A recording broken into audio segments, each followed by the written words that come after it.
Nobody warned Paris. That's the part that still doesn't make sense.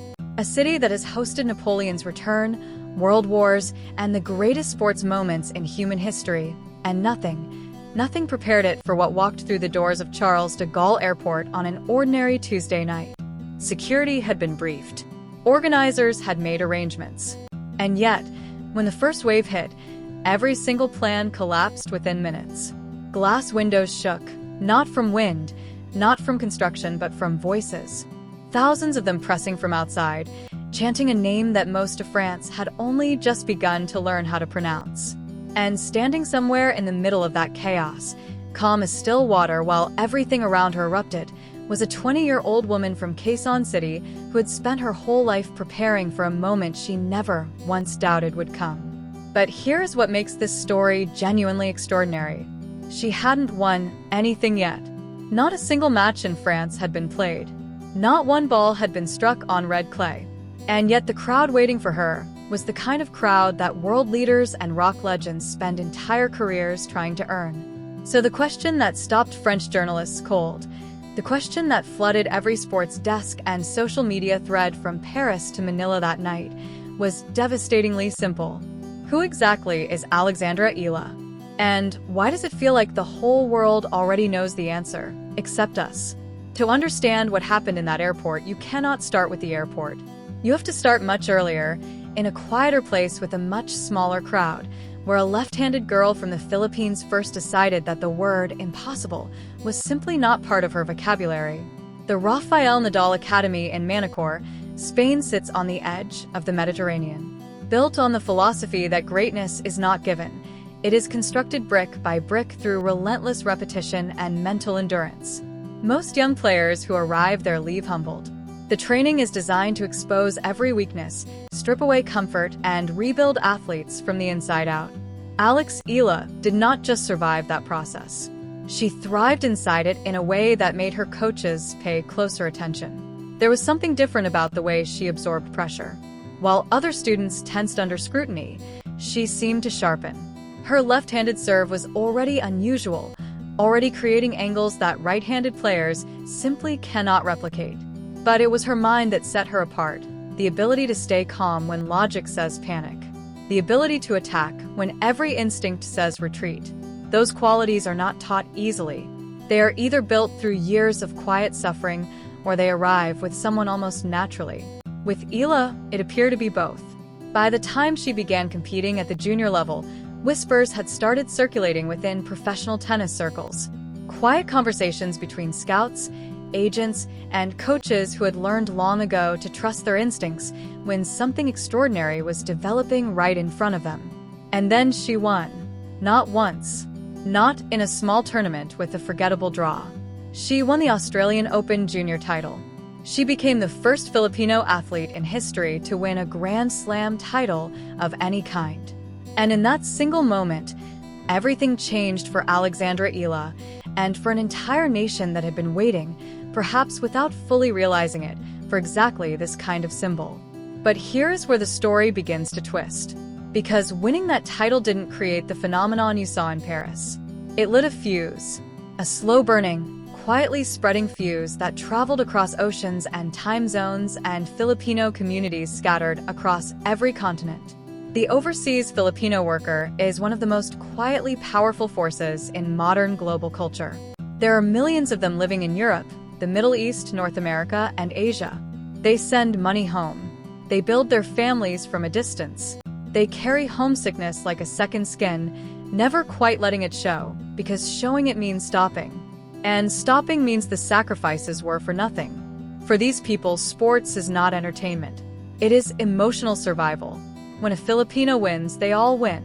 When a Filipino stands on a world stage and refuses to be small, something unlocks inside every single one of them that cannot be described adequately in any language. Alex Eala didn't just win a junior Grand Slam. She handed millions of people scattered around the world a reason to feel seen. And they never forgot it. So when word spread that she would be competing in France, that she would be arriving at Charles de Gaulle on a specific night, the mobilization that followed was not spontaneous. It was organized with a kind of precision and emotional intensity that would make military planners raise an eyebrow. Filipinos in Paris reached out to Filipinos in Marseille. Communities in Lyon connected with supporters in Brussels and Amsterdam. Social media became the engine, but pride was the fuel.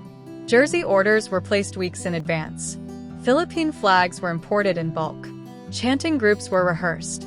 And airport security, briefed on the possibility of a few hundred enthusiastic supporters, had absolutely no idea what was coming for them. French authorities reportedly revised their crowd estimates 3 times in the hours before her plane landed. 3 times. Each revision larger than the last.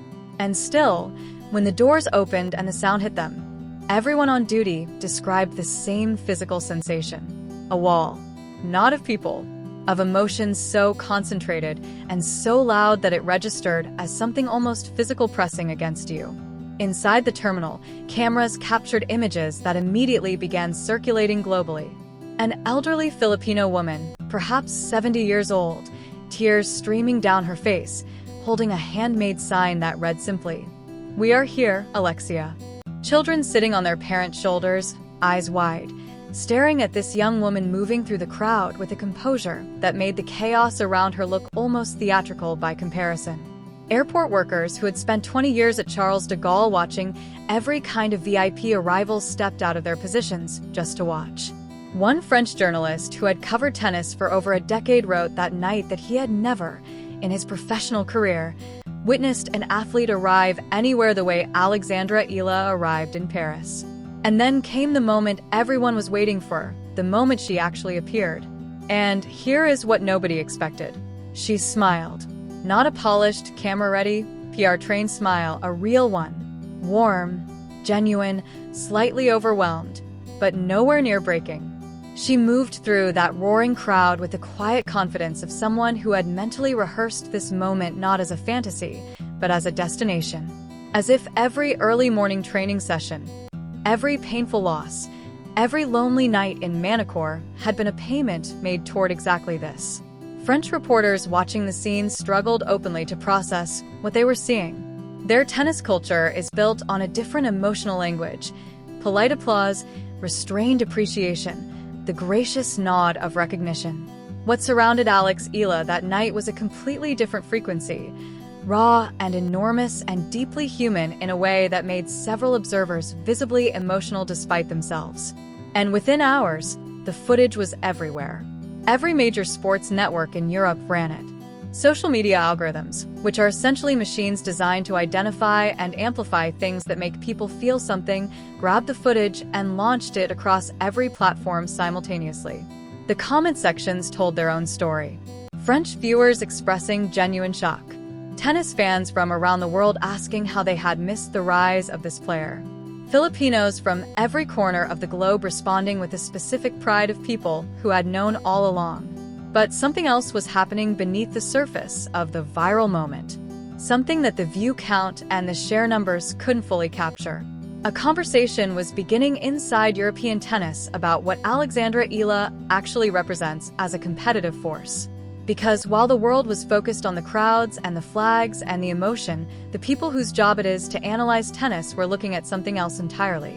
They were looking at her game. Her left-handed serve alone is a tactical problem that most opponents rarely prepare for properly. The angles it opens are geometrically different from a right-handed serve. The way it kicks wide to a right-hander's backhand creates a vulnerability that is incredibly difficult to neutralize under match pressure. Combined with her baseline consistency, her ability to absorb pace and redirect it with precision, and the kind of relentless court coverage that only comes from years of clay court conditioning at the Rafael Nadal Academy, what analysts were quietly discussing, in urgent, hushed conversations in the days following her arrival, was something much larger than tactics. The logistics of managing a crowd that behaves like a massive home section for a visiting player are genuinely complex. Roland Garros is built for passionate tennis audiences. It is not built for what essentially amounts to a national stadium atmosphere generated around a single competitor from outside France. The scheduling considerations alone became complicated. Which court do you assign to a match you know will draw thousands of flag-waving, chanting, singing supporters who will transform whatever space they occupy into something unrecognizable from a normal tennis venue. How do you balance the right of French players competing on home soil with the reality that tens of thousands of paying supporters have purchased tickets specifically to cheer for the opposition? These are not hypothetical problems. They are real logistical questions being asked at the highest organizational level of French tennis. And the fact that they are being asked tells you more about the scale of the Alex Eala phenomenon than any view count ever could. But pull back further, past the logistics, past the competitive analysis, past even the viral footage, and something much larger comes into focus.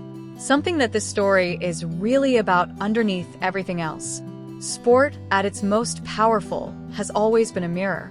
It shows us what we value, what we fear, what we hope for, and who we believe ourselves to be. For Filipino supporters at that airport, the sight of Alex Eala walking through those doors was a reflection of themselves at their most hopeful. Every parent who left their children to work abroad, every professional who rebuilt their identity in a foreign country, every young Filipino who was told, in ways both direct and subtle, that their ceiling was lower than someone else's simply because of where they were born when she walked through that terminal, calm and luminous and completely unafraid. She was answering all of those unspoken doubts simultaneously. She was saying, without a single word, "Watch what we can do when given the chance." That is not sports fandom. That is something older and deeper and more necessary than fandom. That is a people finding their reflection in someone brave enough to stand in a spotlight the size of the entire world and not flinch. And the French public, to their enormous credit, began to feel the weight of that. French culture has its own complicated relationship with immigration, with identity, with what it means to belong to a global community while protecting something locally precious. Watching the Filipino community arrive in such force, with such obvious love and discipline and unity, produced something unexpected in many French observers. Not resentment, not defensiveness, genuine admiration. The phrase that kept appearing in French coverage was belle invasion, beautiful invasion, used not as critique but as something closer to wonder. Because what arrived with Alexandra Eala was not a disruption of French tennis culture. It was a reminder of what sport looks like when it still means something enormous to the people watching it. And now, as Paris settles into the rhythm of the tournament, as the red clay courts begin to carry the prints of her shoes and the sound of her strikes, the question has evolved from, who is she? To something even more compelling. How far does this